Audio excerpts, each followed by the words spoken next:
Good morning and welcome back to Toriano Knows Ball. I'm your host, Toriano Newkirk.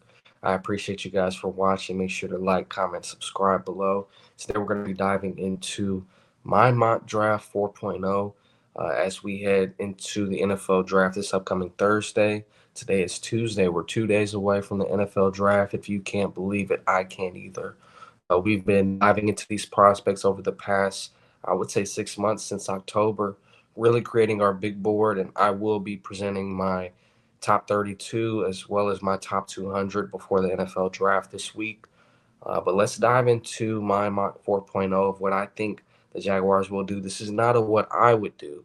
This is what I predict the Jacksonville Jaguars will do in this NFL draft based on what I'm hearing, what I've seen, who they've talked to, as well as who I've talked to outside of the building. So I look forward to really presenting you guys more detailed analysis.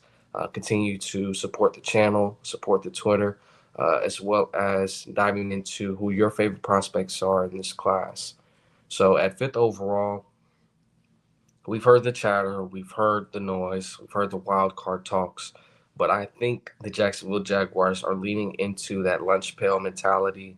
They're looking for a cornerstone on the defensive line, and I think that guy is Mason Graham at fifth overall, the defensive tackle out of Michigan, national champion in college, may I say.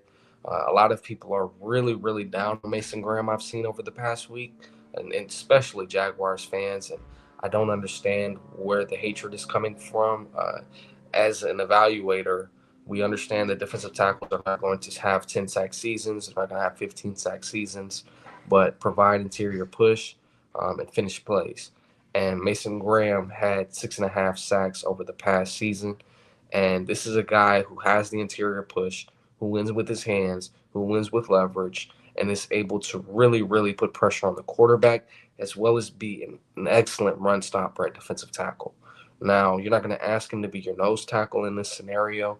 I think that's still a position of need, but this guy answers defensive tackle for you, and if you have to move him around, you still can. So this provides you the ultimate flexibility to play Mason Graham, Mason Smith, and Mason just sounds like a phenomenal, phenomenal unit to me. I think Mason continues to have strides. I expect for him to have a big jump in his second season. And I think Mason could really unlock that. I think Mason could be the key to unlocking this defensive line. We've seen that there's been a shortage on who's able to contribute outside of Travon Walker and Josh Hines Allen. And I think Mason gives you that third, fourth guy that really, really completes this unit and has you say, hey, that's one of the better defensive lines in football. So that's what we're really looking for here in Jacksonville. I think that's what Liam Cohen and James Gladstone are really looking for. Tony Baselli has said they want to go trenches. I've heard that himself. So I think that's what they do here at fifth overall. If you have a different player that you expect for them to take, whether that be Armand Mimbo, or if you see them taking a weapon in Ashton Genty or Teteroy McMillan, let me know in the comments below. At 36 overall, I have Luther Burden, wide receiver out of Missouri. I have them taking a weapon here. And Liam Cohen says they want to put points on the scoreboard. James Gladstone says they want to prioritize the trenches but add guys that score touchdowns. And I think you added a guy in the trenches early on at fifth overall in Mason Graham. Now it's time to get some touchdowns.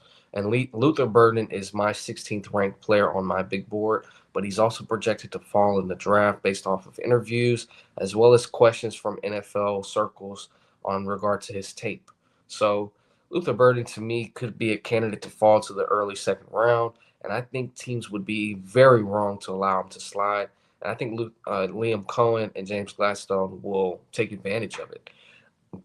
Excuse me. That is a guy that has the potential to take the top off of defense, take advantage of the screen game, as well as run jet sweeps, play in the backfield, play in the slot. This is a guy that can play all over the field, similar to Brian Thomas Jr.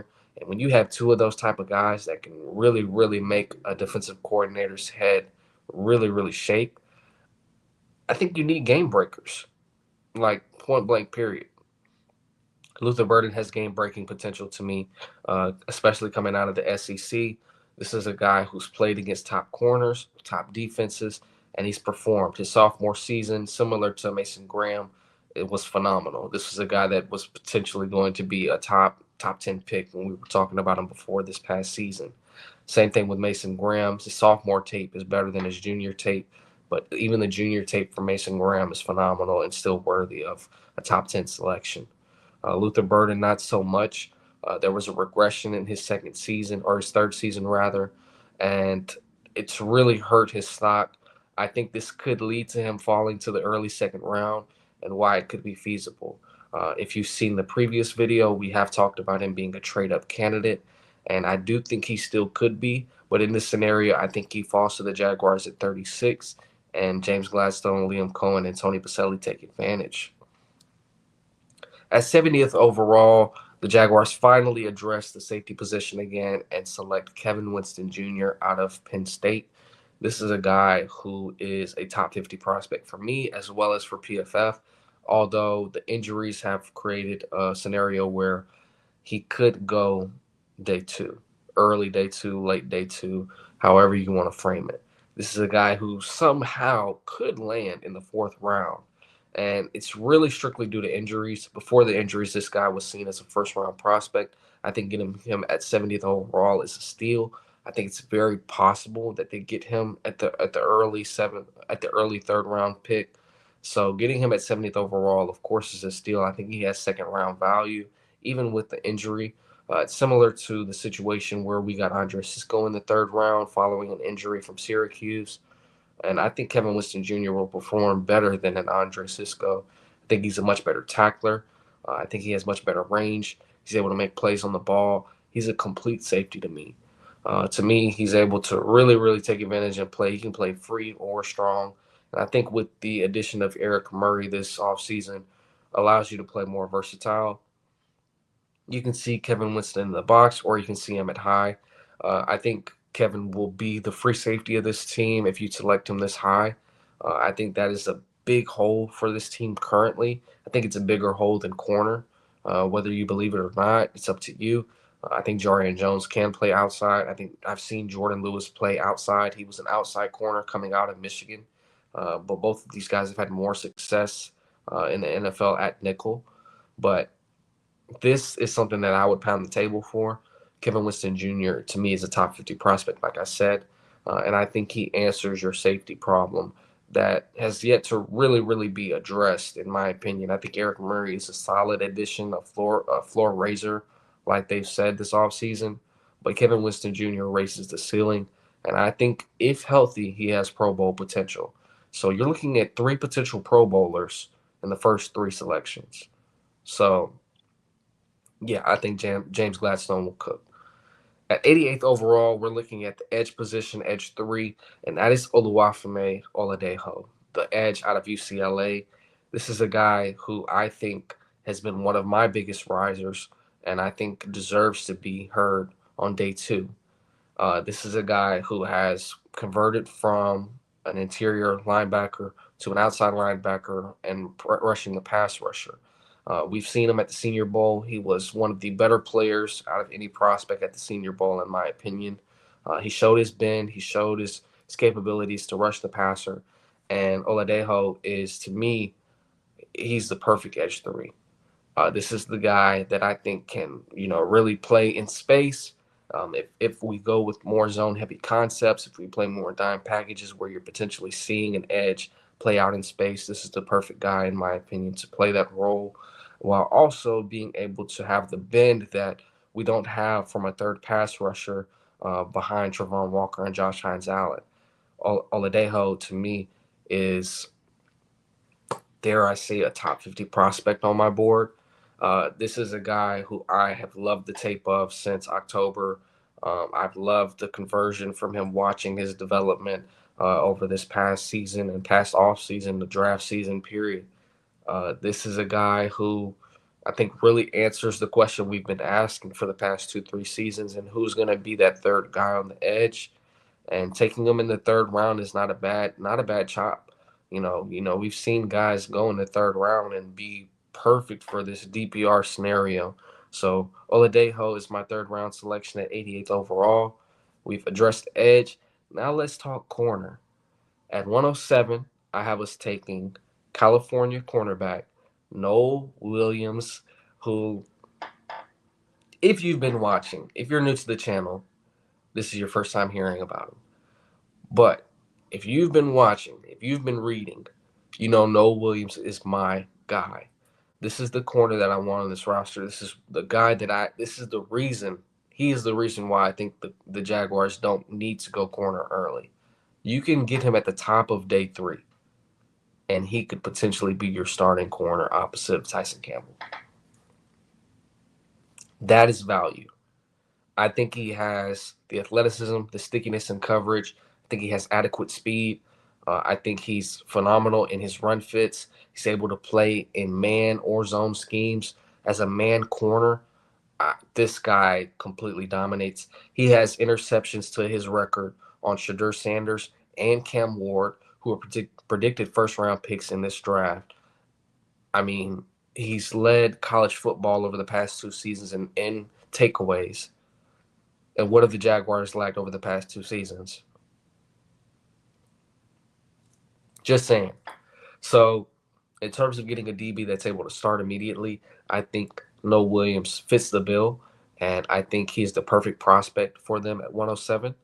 Uh, this is a guy who I have really as a top 75 player for me. Um, I've seen a lot of places kind of have him lower than even top 125. I think that's unfair. PFF has him as 114, so it's kind of average. But I mean, these first 5 picks would be a home run. I cannot tell you enough how excited I would be to see this run happen. So before we get overwhelmed with excitement, let's move on to selection 126 and guard Miles Frazier out of LSU. This is a guy who has a lot of experience on that LSU line, playing the right guard. I think this gives you an option to really move on from either an Ezra Cleveland or move a Patrick McCarry to the center position. We obviously have seen them sign Robert Hainsey as well as Patrick McCarry to upgrade the interior. And while I think they improve the run progression of this offensive line, I think, fans are still looking for an upgrade at the other guard position at Ezra Cleveland, and which I think is a solid guard. I think Miles Frazier would be the perfect developmental guard if they were to keep Ezra this season and then move on after this season. I think Miles can play left or right guard. Makari obviously can play all 3 interior positions as well as left and right tackle. We know the story on Makari, but Frazier, I think, is the perfect developmental guard. He has a ton of experience, but also has a higher ceiling. I think this could be a guy that could really, really, really elevate the offense in terms of his pass and his run blocking. I think he's a complete guard. I do not see a hole in his game. I don't really understand why I haven't seen too many people project him to go day 2, but landing him in the middle of the 4th round to me is a big time steal. Big time steal. Next, we have at selection 142, center Seth McLaughlin out of Ohio State. Again, a guy who has a ton of experience on the interior. This is a guy who has been a national champion with Ohio State and has a lot of snaps played. He's a very fluid mover. He's not the greatest athlete, but he gets to the second level really well. He's very intelligent. I expected this guy to go 4th round, but due to injuries this past season as he tore his ACL during the college playoff, I do expect for him to miss a lot of time, but he could be the developmental center that a lot of fans are clamoring for. I personally would love a Jared Wilson, but obviously he's going to go in the 3rd, 4th round. So getting a guy in Seth McLaughlin who has a ton of experience, but also has some upside that you can rehab him from injury, and he can come in and be the solution at center if Robert Hainsey is not. I think McLaughlin provides a lot of opportunity for growth. And getting him in the 5th round to me is honestly a steal, as I have him as a 4th round selection. So getting him in the middle of the 5th round is a very, very good selection for me. You obviously solidify the depth on your interior now, as you have a guy in Miles Frazier who is your backup guard, and now you have Seth McLaughlin and Robert Hainsey as your center pair. Luke Fortner to me should be cut after the draft, or moved on from, or put on the practice squad. I don't think anybody will poach him from your practice squad, if we're honest. So We've solidified the interior offensive line. I think we're fine at tackle for now. I think you have guys in Fred Johnson and Chuma Edoga who can be your backup tackles. Anton Harrison and Walker Little. I think the experiment will be see what they do this year. I think we want to see them eclipse what they've done the past few seasons. And if they do not, then next year you still have the potential to draft a tackle in next year's class, which might be an even better tackle class, in my opinion. So in the sixth round, we're looking at adding another running back. Right now, you only have two on the roster in Travis Etienne and a Tank Bixby. You're looking at Jordan James, running back out of Oregon. This is a guy that the Jaguars have heavily talked to. They've had interview with him at the combine as well as talked to him at his pro day. I think this is a guy that they love at the end of day 3, and I think he could be a challenger for that starting running back position. I think there's not going to be any guarantees on the running back position this year on what guys are going to get in terms of their role, their snap count, and how many carries they're going to get. I think there could be a draft selection in this draft where they say, hey, we took a guy in the 4th, 5th, 6th round, and he's got a chance to be the starter. Uh, if I were to take any running back on day 3, I would love a Devin Neal, but this is not what I would do. This is what I think the Jaguars will do. And Jordan James is someone the Jaguars have talked to heavily this offseason. He is a guy that has a ton of speed. He's come from a successful Oregon offense. He was actually the backup to Bucky Irving, who was a running back that just had his rookie season this past year with the Tampa Bay Buccaneers and Liam Cohen as the offensive coordinator. And I think Jordan James has a little similar game, a little bit of wiggle. He's not the pass protector that Bucky Irving is, but a little bit better stature. I think he's a faster back than Bucky Irving, but he potentially could be used similarly to Bucky. So we could see him have success early on or just be that third bell cow that the Jaguars are looking for to really have a complete backfield as they only have two backs, as I said, currently. Next at 194, this is a guy that the Jaguars have been linked to all offseason, a guy that nobody was really aware of before his pro day, and that's Oklahoma State corner Corey Black. And this is a guy who I think could be a steal as well, provides you some corner depth, could be a special teams gunner. He's a hard hitter at the cornerback position. He has very good awareness and feel for zone coverage, which I think we will see more zone 4, cover 4, and cover 6. Corey Black is an excellent zone corner. I think he could provide a lot of depth, and now you're looking at a depth chart of Tyson Campbell, say a Jarian Jones, Jordan Lewis, Noah Williams, Corey Black, Monteric Brown. Those are your 6 corners. That is much better than what we walked into this offseason with.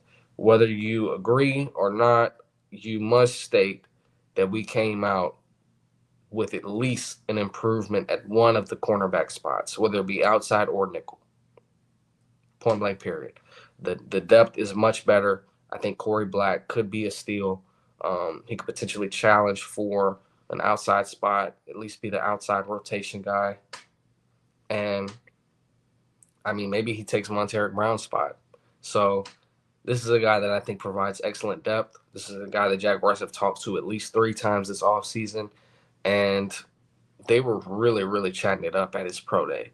So I would not be surprised at 194th overall if they were to take a swing on Corey Black, bet on his athleticism, bet on his strength, bet on his feel for zone coverage, and say, hey, you can be our depth corner. I'm not mad at depth corner at 194, and I'm definitely not upset at depth wide receiver at 221 in the 7th round. I have Arkansas wide receiver Andrew Armstrong coming out as the potential X. I think with this scenario, you're looking to add a depth X receiver. No more Tim Jones on the roster. He signed with the Minnesota Vikings. I think this is a guy that provides you special teams depth as well, while also being a developmental guy to play at the X position. He has a chance to really develop into a discount rate DeAndre Hopkins. Nobody will be DeAndre Hopkins, but when you watch the film, he kind of moves like DeAndre Hopkins. He's able to separate a little bit, but he has stiff hips similar to a DeAndre. He has a 6'4" frame. This is a guy who's able to really win over the top. Even on his in-breaking routes, you see him high point the ball. This is a guy that's really, really able to work in the intermediate of the field and be a safety blanket for his quarterback. And I mean, Armstrong is just a physical specimen as well. I think, this is a guy that could really provide you depth, and something the Jaguars lack at wide receiver right now is depth. So I think this is a position they need to double dip at. If I were to tell you what positions they have to double dip, it follows this mock draft, and that is wide receiver, that is corner, and that is interior offensive lineman. You have to add depth at those positions in this draft, and this draft is suited for that as well. There are guys on day 3 that you can double dip on the interior. There are guys that you can add on day 2, day 3 at corner.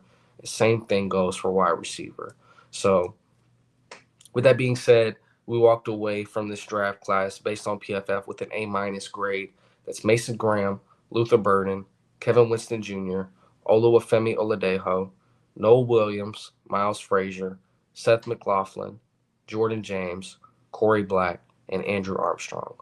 Let me know in the comments below what you thought about this draft. And if you would do anything differently, whether it be take running back earlier, cornerback earlier, an offensive lineman earlier, just let me know your thoughts below. And I appreciate you guys for watching. Go Jaguars.